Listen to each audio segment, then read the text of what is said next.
दोस्तों इन पिछले 72 घंटों में सबसे ज्यादा कोई यदि चर्चा में है तो वो कोई और नहीं बल्कि बागेश्वर धाम के पीठाधीश्वर पंडित धीरेन्द्र कृष्ण शास्त्री जी हैं। दरअसल दोस्तों मध्य प्रदेश के छतरपुर के धीरेन्द्र कृष्ण शास्त्री जी पर अंधविश्वास फैलाने और शोषण का आरोप लग रहा है। महाराष्ट्र के अंधश्रद्धा निर्मूलन समिति के राष्ट्रीय संयोजक श्याम मानव जी ने धीरेन्द्र कृष्ण शास्त्री जी पर लोगों में अंधविश्वास फैलाने और शोषण करने का आरोप लगाया है। श्याम मानव ने बागेश्वर धाम वाले बाबा यानी कि धीरेन्द्र कृष्ण शास्त्री जी पर उनका सामना ना करके वहां से भागने का भी आरोप लगाया था। तो क्या सच में पंडित धीरेन्द्र कृष्ण शास्त्री जी ने लोगों में अंधविश्वास फैलाकर उनका शोषण किया है और आखिर क्या है पूरा सच, आइए जानते हैं आज की इस वीडियो में। लेकिन पूरी सच्चाई जानने के लिए आपको हमारे साथ वीडियो के अंत तक बने रहना होगा और हाँ, सच्ची श्रद्धा से कमेंट्स में जय श्री राम लिखना बिल्कुल भी ना भूलें। दोस्तों बदलते समय के साथ साथ देश में आध्यात्मिक शक्ति का आधार भी बदल रहा है। जहां भक्ति काल में संतों के हाथ में संगीत के वाद्य यंत्र देखने को मिलते थे, तो वहीं 1857 की क्रांति के समय हाथों में हथियार, तो महर्षि वाल्मीकि के समय कथाकार और इंटरनेट क्रांति के बाद सोशल मीडिया पर कई तरह के बाबा आए। कुछ उपाय के नाम पर समोसे और रसगुल्ले खाने को कहते थे तो कुछ अपने आश्रम पर बुलाते थे। पर दोस्तों इस तरह के सभी बाबा आज जेल की हवा खा रहे हैं। लेकिन दोस्तों वो कहते हैं ना कि दूध का जला छाछ भी फूक फूक कर पीता है, ऐसा ही लोगों ने इन बाबाओं के जेल में जाने के बाद किया। दरअसल दोस्तों जब इस तरह के बाबाओं ने भोले भोले लोगों को अपने जाल में फंसाया तो लोग बाबा या आचार्य के रूप में नए नाम को सबसे पहले शंका की दृष्टि से ही देखते हैं और इन सब में हमारी मीडिया का अहम रोल रहता है। ऐसे में एक नाम अचानक से लोगों के बीच काफी ज्यादा प्रचलित होने लगा। कई लोगों ने तो माना कि ये भगवान का ही स्वरूप है और कुछ ने कहा कि ये सब कुछ भोले भाले लोगों को लूटने का जरिया है। दोस्तों वो संत कोई और नहीं बल्कि बागेश्वर धाम के पीठाधीश्वर श्री धीरेन्द्र कृष्ण शास्त्री जी हैं। दोस्तों मध्य प्रदेश के छतरपुर जिले के गढ़ा नाम के गांव में श्री बालाजी सरकार का एक मंदिर है और वहीं पर ये दिव्य दरबार लगाते हैं। इनकी बुंदेलखंडी भाषा लोगों को बहुत ज्यादा पसंद आती है। इनको प्रसिद्धि भी तभी मिली जब इनकी बुंदेलखंडी भाषा में हिंदूवादी वीडियो सोशल मीडिया पर खूब वायरल हुए। हिंदू विरोधी लगभग सभी मामलों में शास्त्री जी सामने आए और हर विषय पर वो बेबाक अंदाज में बोलते नजर आए। यूँ तो सोशल मीडिया जब से ट्रेंड में आया है तब से लेकर आज तक ऐसे कई सारे स्पीकर्स सामने आए हैं, पर जब भी कोई भगवाधारी बेबाक अंदाज में सनातन धर्म के उद्धार के लिए बोलता है तो उसको दबाने के लिए नए नए लोग सामने आ जाते हैं। ऐसे ही कुछ यहाँ भी हुआ। दरअसल दोस्तों जैसा कि आप सभी को पता है कि बागेश्वर सरकार अपने भक्तों के परेशानियों को दूर करने के लिए दिव्य दरबार लगाते हैं, जिसमें कभी वो लोगों के भूत प्रेत को भगाते हैं तो कई बार वो बालाजी सरकार के भक्तों की समस्याओं को दूर करते हुए नजर आते हैं।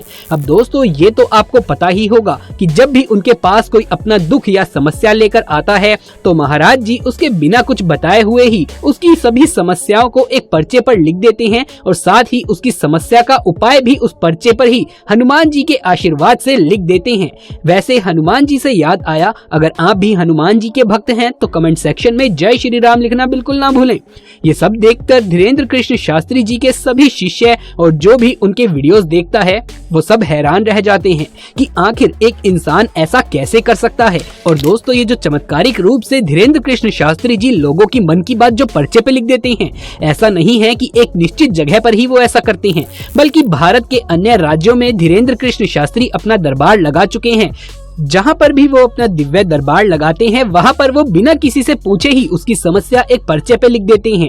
ऐसे ही 7 और 8 जनवरी 2023 को महाराष्ट्र के नागपुर जिले के रेशम बाग ग्राउंड में उनके दिव्य दरबार का आयोजन किया गया। उनका दिव्य दरबार वैसे ही चल रहा था जैसे हर जगह उनका चलता रहता है, पर यहाँ कुछ ऐसा होने वाला था जिसकी कल्पना खुद धीरेन्द्र कृष्ण शास्त्री जी ने या फिर उनके शिष्यों ने नहीं करी होगी। नागपुर के उस दिव्य दरबार में कई लोगों की समस्याओं का हल चमत्कारिक रूप से होते हुए कुछ लोगों ने देखा तो उन्होंने इस बात की कंप्लेंट पुलिस में दर्ज कराई कि शास्त्री जी लोगों के बीच अंधविश्वास फैला रहे हैं। पर अब बात यहाँ पर आती है कि इतना बड़ा आरोप लगाया किसने। दरअसल दोस्तों ये आरोप महाराष्ट्र की अंधश्रद्धा निर्मूलन समिति ने बागेश्वर सरकार पर लगाया था। आपको बता दें कि ये समिति अंधविश्वास और जादू टोना के अगेंस्ट काम करती है और अंधविश्वास फैलाने का बागेश्वर सरकार के ऊपर ये आरोप अंधश्रद्धा निर्मूलन समिति के संस्थापक श्याम मानव ने लगाया था। उन्होंने पुलिस के पास जाकर वीडियो रिपोर्ट भी दर्ज कराई।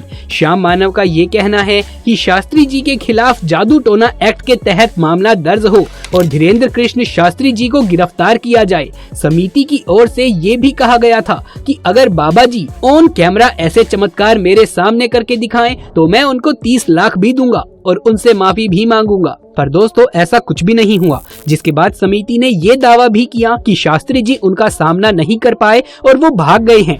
जब ये बात शास्त्री जी को पता चली तो उन्होंने मीडिया को अपना इंटरव्यू दिया। दोस्तों शास्त्री जी का कहना था कि ये सब धर्म विरोधी लोग हैं। उन्होंने कहा कि उन्हें किसी भी प्रमाण पत्र की जरूरत नहीं है। समिति के 30 लाख के इनाम के लिए शास्त्री जी ने ये भी कहा कि जो 30 लाख वो हमें देने के लिए कह रहे हैं वो इस रुपए से गरीब कन्याओं का विवाह क्यों नहीं कराते। समिति के द्वारा दिए गए चैलेंज को शास्त्री जी ने एक्सेप्ट कर लिया था और उन्होंने 20 जनवरी और 21 जनवरी को छत्तीसगढ़ के रायपुर में दिव्य दरबार लगाया, जिसमें उन्होंने नेशनल स्ट्रीम मीडिया को अपने दरबार में बुलाया। साथ ही उन लोगों को भी अपने दरबार में आने का आमंत्रण दिया जो कि बालाजी के इन चमत्कारों पर विश्वास नहीं कर रहे थे। दोस्तों उस दरबार में मीडिया से लेकर वो सभी लोग आए हुए थे जो बागेश्वर सरकार के चमत्कारों पर विश्वास नहीं कर रहे थे। पर अंधश्रद्धा निर्मूलन समिति के संस्थापक श्याम मानव, जिन्होंने शास्त्री जी के खिलाफ पुलिस में कंप्लेंट कराई थी, वो इस दरबार में नहीं आए। जी हाँ दोस्तों, आपको बता दें कि 20 और 21 जनवरी को दिव्य दरबार में पूरे भारत से करीब 5 से 6 लाख लोग रोजाना आते थे, जिनमें से शास्त्री जी ने मीडिया वालों को खुला चैलेंज दिया था कि आप इन सभी लोगों में से जिसे भी लेकर आएंगे उनका पर्चा मैं पहले से ही बना दूंगा, और ऐसा हुआ भी। दोस्तों आपको बता दें कि 2 दिन तक चले इस दिव्य दरबार में आने वाले न जाने कितने ही लोगों को लेकर मीडिया वाले व्यासपीठ तक आए और शास्त्री जी ने उन सभी के पर्चों को बना दिया, और वो भी पूरी तरीके से सही। पर दोस्तों मीडिया वालों को तो आप जानते ही हैं कि मीडिया वाले कैसे होते हैं, उन्हें फिर भी विश्वास नहीं हुआ, जिसके बाद शास्त्री जी ने मीडिया वालों को भी व्यासपीठ पर बुलाया और उनके पर्चे भी बना दिए, जिसके बाद मीडिया वालों की तो बोलती ही बंद हो गई। वैसे दोस्तों पंडित धीरेन्द्र कृष्ण शास्त्री जी पर ऐसे आरोप पहली बार नहीं लगाए गए हैं, पहले भी कई बार उनके ऊपर इस तरह के कई आरोप लग चुके हैं और मीडिया वालों को हर बार मुंह की खानी ही पड़ती है। कई बार मीडिया वाले उनका इंटरव्यू लेने के लिए भेष बदलकर उनके दरबार में आ चुके हैं, पर शास्त्री जी हर बार उन्हें पहचान लेते हैं और मीडिया वालों को वहां से उल्टे पैर ही भागना पड़ता है, क्योंकि दोस्तों वो सभी मीडिया वाले भेष बदलकर उनका स्ट्रिंग ऑपरेशन करने के लिए आए थे। लेकिन शास्त्री जी की नजरों से कोई कैसे बच सकता है। दोस्तों शास्त्री जी के सामने अगर कोई झूठ बोलता है या कोई सच्चे मन से नहीं आता है तो बागेश्वर सरकार लाखों की भीड़ से सामने उसे बुला लेते हैं और उसका झूठ सामने ले आते हैं। शास्त्री जी ने इंटरव्यू के दौरान ये भी कहा था कि हम लोगों से खुद पैसे नहीं मांगते, जिसकी जो भी श्रद्धा होती है वो खुद से ही देता है और लोगों से मिलने वाले पैसों का सदुपयोग भी किया जाता है। दरअसल छतरपुर के गढ़ा में स्थित बागेश्वर धाम में रोजाना विशाल भोजन भंडारे की व्यवस्था की जाती है। साथ ही हर साल 108 गरीब कन्याओं का विवाह भी शास्त्री जी खुद से निशुल्क करवाते हैं। बागेश्वर धाम श्री बालाजी के लाखों भक्त वहां पर अपनी मर्जी से खुशी खुशी दान करते हैं, क्योंकि जो भी बालाजी सरकार के बागेश्वर धाम के दिव्य दरबार में एक बार सच्चे हृदय से जाता है, बालाजी के आशीर्वाद से उसको कभी भी किसी चीज की कोई भी कमी नहीं रहती, क्योंकि लोग वहां जाते हैं तो अपनी समस्या लेकर जाते हैं, पर जब वहां से आते हैं तो बालाजी उनके सभी संकट हर लेते हैं। ऐसा कहा जाता है कि शास्त्री जी शिव जी के अवतार हनुमान जी के परम भक्त हैं और उन्होंने महज 12 साल की छोटी उम्र से ही बालाजी यानी कि हनुमान जी की भक्ति करनी शुरू कर दी थी। शास्त्री जी का ध्यान हमेशा हनुमान जी की सेवा में ही लगा रहता था और कई सालों तक इसी तरह तपस्या करने के बाद धीरे धीरे धीरेन्द्र कृष्ण शास्त्री को कुछ ऐसी शक्तियाँ प्राप्त हुई जिसकी मदद से आज शास्त्री जी अपने सामने आए किसी भी शख्स के बारे में उनके बिना बताए ही उनकी सारी परेशानियां समझ जाते हैं। बालाजी के साथ ही उनके ऊपर उनके गुरु का आशीर्वाद भी बना रहता है।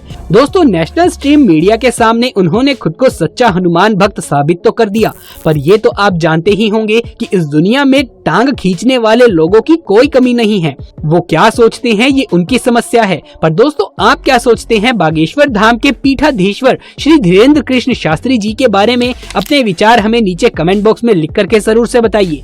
साथ ही कमेंट बॉक्स में जय श्री राम लिखना बिल्कुल भी न भूलें। वीडियो पसंद आया हो तो लाइक करके अपने दोस्तों और रिश्तेदारों में शेयर कर दे।